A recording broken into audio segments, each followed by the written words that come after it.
Damos la bienvenida al doctor Sebastián López. Él es subdecano de la Facultad de Ciencias Jurídicas de la Universidad de la SUAY, experto en Derecho Constitucional. Sería muy valioso en esta fecha, doctor López, en que los Pandora Papers están tomando cada vez más relevancia por el informe de la Comisión de la Asamblea, Comisión de Garantías Constitucionales, conocer su punto de vista sobre la deriva que puede tomar este caso. Bien, muchísimas gracias y un saludo a todos quienes nos escuchan y nos ven. Efectivamente, hemos visto con atención cómo es que a través de la Comisión de Garantías Constitucionales se ha elaborado un informe que determina algún grado de recomendación para ser conocido por el Pleno de la Asamblea Nacional. Primera cosa que conviene decir y llamar la atención. Es absolutamente preocupante y llamativo que la comisión se denomine Comisión de Garantías Constitucionales y es justamente esta propia comisión la que ha reñido este informe con varios derechos constitucionales y con la propia Constitución de la República. Es un informe realmente poco deliberado, una escasa deliberación, una deficiente motivación y justificación desde mi punto de vista en relación a lo que he podido conocer de este informe. Y por otro lado, y sustancialmente, llama la atención las recomendaciones que se permite sugerir en dicho informe. Sustancialmente, lo que tiene que ver con la calificación de la conmoción interna que es argumentado por esta comisión en relación con el caso Pandora Papers.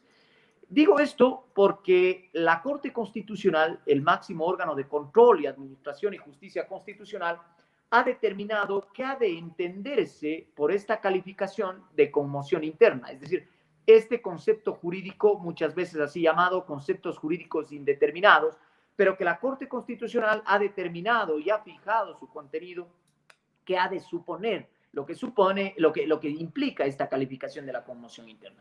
Particularmente la asociación que realiza la Comisión de Garantías Constitucionales en relación con el caso Pandora Papers y cómo esto generaría una conmoción interna es lo que preocupa.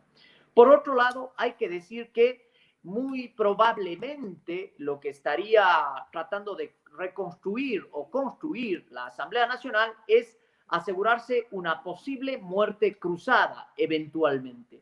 Digo esto porque el artículo 130, numeral 2 de la Constitución de la República, que es la que establece la posibilidad de que la Asamblea Nacional pueda destituir al presidente de la República, en el artículo 130, numeral 2, establece y califica como una de las causales a la grave crisis política y conmoción interna.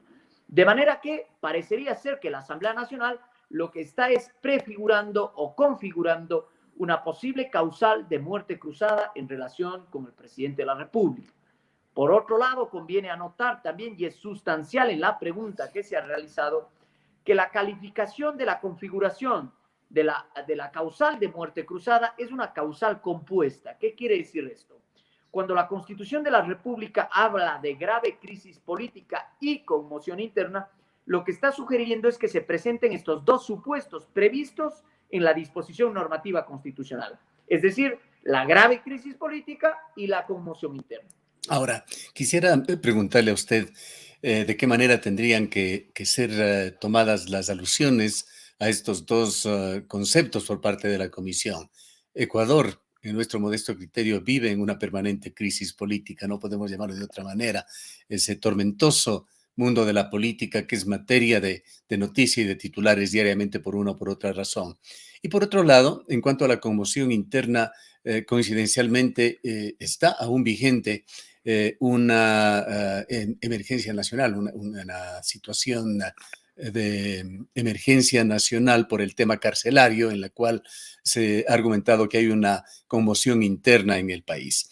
Estos son datos aislados. De alguna manera, ¿esto puede ser asumido en la decisión de la Comisión de Garantías Constitucionales o son hechos que nada tienen que ver con el tema que es materia de tratamiento por parte de esta comisión?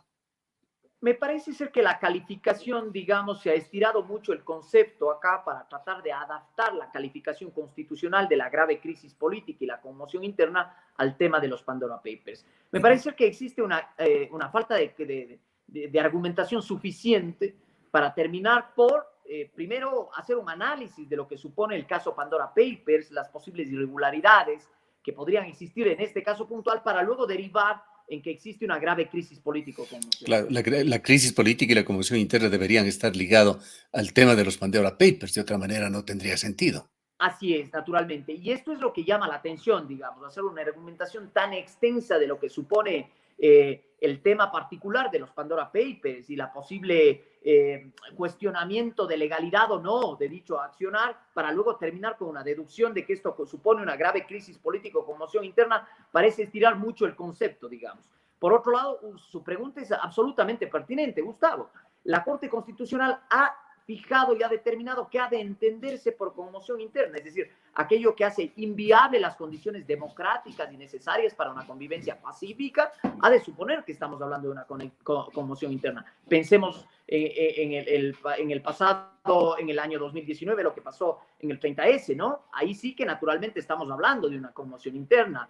Pensemos en algunos hechos particulares que ha vivido el Estado ecuatoriano. Estos podrían calificarse como una conmoción interna. Pero repito, la causal es compuesta. Ciertamente la Corte Constitucional no ha llegado a establecer y a determinar el alcance de lo que supone la grave crisis política. Es decir, esto es lo que se conoce en derecho como los conceptos jurídicos indeterminados, que son los con los que trabaja la justicia constitucional, son los que tienen que ser fijados en su contenido, pero sin duda llama la atención cómo es que a partir de un informe particular de los Pandora Papers se llega a esta conclusión. Mi intuición, Gustavo, es que se está pretendiendo constituir una causal para la muerte cruzada. Y esto, sin duda, es algo muy grave dentro de la institucionalidad democrática. Tener que hablar de muerte cruzada es un espacio, como decía en algún momento, indeseable para la frágil institucionalidad democrática ecuatoriana. Ese es el problema. Llegar a hablar de una muerte cruzada supone que tanto el Ejecutivo cuanto el legislador se irían a su casa, tendría que convocarse a nuevas elecciones y naturalmente esto supone un debilitamiento de la institucionalidad democrática en el Ecuador. Hablando de garantías constitucionales y el comportamiento de la comisión como órgano del legislativo, se han dado hechos también que llevan a la reflexión, hechos cuestionables. Dos de los integrantes de la Comisión de Garantías Constitucionales, que entiendo firmaron el informe, señalan ahora su desacuerdo, señalan y dicen que se hicieron cambios en el documento minutos antes de la aprobación, es decir, no se reflejó lo que había decidido este colectivo. Y paradójicamente, por cuerda separada, Pachacutic, luego de una reunión de la bancada, anuncia que apoyará, sin embargo, el informe de la Comisión de Garantías Constitucionales. ¿Qué lectura le deje esto a usted? Bueno, esto es lamentable que al interior de la propia comisión, y decía que lo paradójico que resulta que esta comisión se llame de garantías constitucionales cuando no ha obtenido ni siquiera la deliberación mínima que podría obtener un informe de esa naturaleza, no respetar los estándares mínimos de lo que supone un proceso de calificación y de fiscalización riguroso, atento a la vigencia de los derechos constitucionales, atento a los marcos constitucionales, supone sin duda un desatino, por decirlo menos.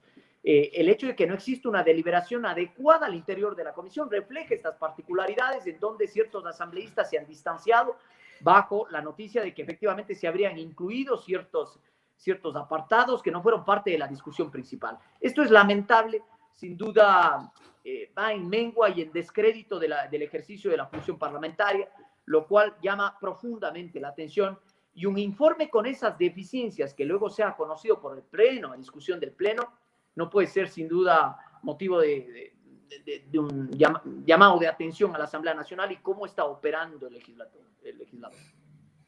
Consultado sobre este tema, otro colega suyo, abogado también constitucionalista, el doctor Mauro Andino, le preguntábamos, qué cree que es lo que puede suceder? Y él básicamente decía cualquier cosa, dadas las características y los cánones de funcionamiento de la política ecuatoriana que se reflejan y muy clara y directamente en la Asamblea, realmente podría llegarse incluso a tratar de aplicar esta figura del artículo 130. Bueno, ahí yo tomo distancia con ese criterio. Ciertamente uno podría ver que los cánones con los que se maneja la discusión democrática a nivel de legislador son absolutamente deficientes. La formación y todo lo que suponen los procesos de fiscalización dejan mucho que desear, pero no creo que el Pleno de la Asamblea se vaya a jugar con un informe con unos déficits de deliberación, unos déficits de argumentación tales que sin duda llaman la atención. Sí, vale la pena quizás señalar que esto se había dado, estas declaraciones me refiero, justo antes de que el Partido Social Cristiano e Izquierda Democrática, que son dos importantes fuerzas políticas en la Asamblea, conspicuas sobre todo por su historial en la política ecuatoriana, señalaran que no estarían de acuerdo en llevar a juicio político al presidente. Así es, Gustavo. Me parece ser que lo correcto es que la Asamblea Nacional discuta un informe que sea verdaderamente motivado, que tenga un grado de deliberación y discusión necesaria. Acá peca de todos los vicios constitucionales, violaciones a los derechos fundamentales. Está viciado este informe. No creo que el Pleno de la Asamblea Nacional lo pueda acoger. Y por un lado hay que tener presente que una cosa es el juicio político y las causales del juicio político, y por otro lado son las causales propias que se reflejan en relación a la muerte cruzada. Lo que ha hecho la Comisión de Garantías Constitucionales es preconstituir lo que supondría una causal de la muerte cruzada, como es la grave crisis política y la conmoción interna. Pero otras son las causales de juicio político, es decir, que ni siquiera el Pleno podría llegar a un juicio político respecto a unas causales propias, taxativas y establecidas en la Constitución que nada tienen que ver con el informe de la Comisión de Garantías Constitucionales. Es decir, son dos cosas diferentes. Y naturalmente acá lo que está haciendo la Comisión de Garantías es preconstituir una causal para una eventual muerte cruzada con déficit de discusión, con déficit de deliberación al interior de la propia comisión, que el Pleno, entiendo, no las acogerá. Desde lo jurídico, doctor López, ¿qué importancia tiene el denominado pacto ético del año 2017, que entendemos es una ley orgánica para la aplicación de la consulta popular de febrero de ese mismo año, 2017? Bueno, naturalmente, a tener un rango de una ley orgánica, tiene toda la vigencia, la eficacia de un rango de ley orgánica. Pero lo que preocupa es cómo hacer calzar la argumentación de la violación a esta norma en relación con las conclusiones a las cuales llega el informe. Esto sin duda y respeta todos los estándares de una argumentación mínima, de una argumentación suficiente, y eso es lo que llama la atención. De ahí en más que las normas tengan su eficacia, aplicación y consecuencias directas, pueden tener en los casos particulares concretos, pero que lo que llama la atención es cómo de manera distorsionada la Comisión de Garantías Constitucionales llega a esas conclusiones a partir de otras premisas. ¿Qué debería suceder con otra de las partes del informe, esa excitativa que hace la Comisión de Garantías Constitucionales? Más que una excitativa, en realidad es una recomendación de que se envíe este informe a organismos del Estado como la Fiscalía, la Contraloría, el Servicio Nacional de Rentas y la Superintendencia de Bancos.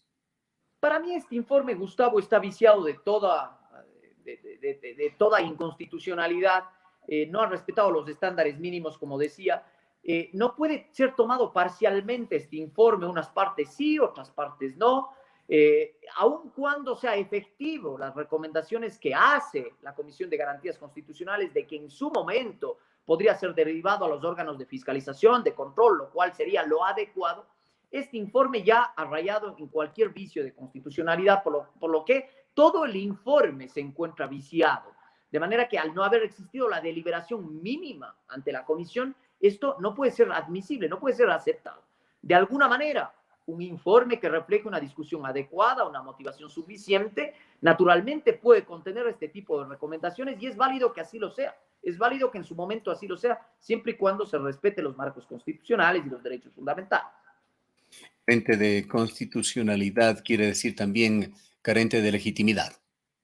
Sí, naturalmente, digamos, cuando estamos hablando, naturalmente la asamblea es el órgano mayoritario por excelencia, recoge el principio democrático por excelencia. La asamblea detenta la legitimidad democrática, eso hay que decirlo. La asamblea tiene esta función de fiscalización y legislación. Sin embargo, al realizarlo al margen de todos los estándares constitucionales, desdice mucho de la actuación de la propia asamblea y de la propia comisión.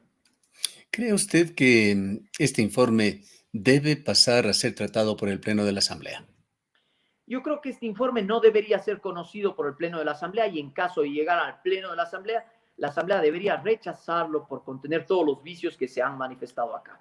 Otra cosa es que una comisión realice un informe coherente, pleno, exhaustivo y pertinente respecto de las causales, las infracciones necesarias y las recomendaciones.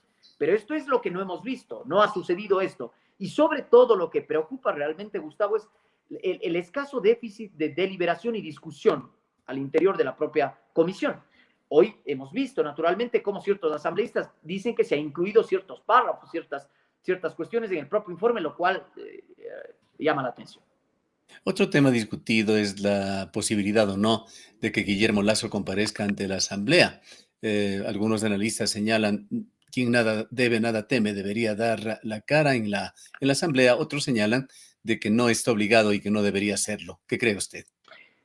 A ver, en un órgano, en un Estado, digamos, constitucional de derechos y justicia, un Estado democrático, lo propio es que el poder controle al poder. Esto es el principio básico de la democracia que se conoce como el checks and balances, un principio de equilibrio de funciones. Por lo tanto, es deseable en el Estado democrático que el presidente de la República pueda comparecer a la Asamblea Nacional y transparente todo lo que supone las acusaciones que se han vertido en su contra. Eso es lo deseable y lo esperable dentro de un Estado democrático, que el Parlamento cumpla su rol de fiscalización a tono con las acusaciones que se han vertido. Es propio de una función de un Estado democrático y que un Parlamento pueda llevar adelante una tarea fiscalizadora. Y es deseable que el Ejecutivo naturalmente concurra a la Asamblea. Otra cosa es que sea una obligación constitucional. Es que no está prevista una obligación constitucional directa para que el presidente de la República concurra necesariamente a la Asamblea Nacional a rendir cuentas sobre estas situaciones particulares. Pero es que en una democracia lo propio es que el Ejecutivo comparezca a un llamado de la Asamblea Nacional y que no se den cosas como que el presidente de la República le incita a la Asamblea Nacional a invitarle al Palacio de Carondelet para que le reciban su declaración allá. Lo propio es que el Ejecutivo vaya, rinda cuentas, transparente esto la gestión pública y naturalmente en base a un principio de publicidad, en base a un principio democrático, las ecuatorianas y ecuatorianos podamos conocer tanto las actuaciones del presidente de la República como las actuaciones del Parlamento y la Asamblea Nacional en el marco de la Constitución. Quisiéramos también una explicación suya sobre el tema del sigilo bancario. Está de por medio aquí derechos constitucionales de los ecuatorianos, uno de ellos el de la privacidad, y para esto existe el sigilo bancario. Pero se argumenta que el presidente de la República y un funcionario público, al realizar su declaración de bienes, renuncia paralelamente al sigilo bancario. Sí, efectivamente, existe un derecho fundamental que se protege, como es este derecho a la intimidad y para ello el sigilo bancario, pero nótese que estos derechos fundamentales se encuentran de alguna manera limitados. Los derechos fundamentales no son derechos absolutos y cuando estamos hablando de servidoras y servidores públicos, naturalmente la deliberación y la discusión democrática son aquellas que deben primar sobre aquellos sigilos que se relacionan con el ejercicio propio de la función y más aún de la más alta magistratura. Esperaríamos que esto se transparente. Y lo propio es lo que usted ha manifestado acá, Gustavo. ¿Qué es de esperarse? Es de esperarse que el presidente de la República, sin tener que tener estas exigencias desproporcionales, sin que tener estos burdos informes de una comisión mal llamada de garantías constitucionales, lo propio es que comparezca a la Asamblea Nacional y rinda cuentas de qué es lo que está sucediendo a fin de transparentar la gestión pública y la más alta magistratura. Naturalmente, los derechos fundamentales, como decía, no son derechos absolutos. Encuentran ciertas limitaciones y al tratarse de servidoras y servidores públicos, aún más. Debería transparentarse la gestión y debería abrirse la discusión y la deliberación. ¿Qué importancia tiene el informe de minoría de la Comisión de Garantías Constitucionales sobre este mismo caso? Tiene su importancia en la medida en la que denuncia y se aparta de los vicios que contiene el informe mayoritario. Pero naturalmente todo es que este informe se encuentra viciado de inconstitucionalidades, de ilegalidades, con lo cual no tendrá ningún efecto en su conjunto el informe mayoritario y consecuentemente el informe de minoría, a pesar de que el informe de minoría denuncia de alguna manera todos los vicios que se han vertido dentro de este procedimiento. Para finalizar, doctor López, ¿qué es lo que considera usted puede suceder? ¿Cuál sería, como habíamos dicho al inicio, la deriva de este tema basado fundamentalmente en este informe de la Comisión de Garantías?